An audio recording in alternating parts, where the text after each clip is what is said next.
The fifth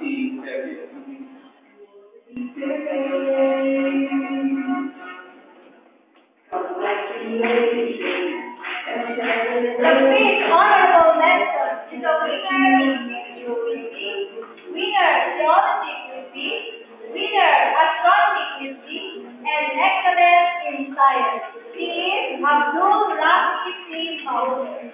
Abdul Rafi Mahmoud is receiving medals from Honorable Robert C. Sebio, Honorable Valentin C. Paz Jr., Rotary Club for Tigastil, Santa Lucia Parent Teacher Association, Santa Lucia High School, Apa University Pasig, ICC Colleges, Apa Computer Learning Center, medal from Honorable Stephen Cruz, a gift package from Honorable Video Christian Bernardo, and a cash gift from Honorable Mayor Rafi C. Sebio.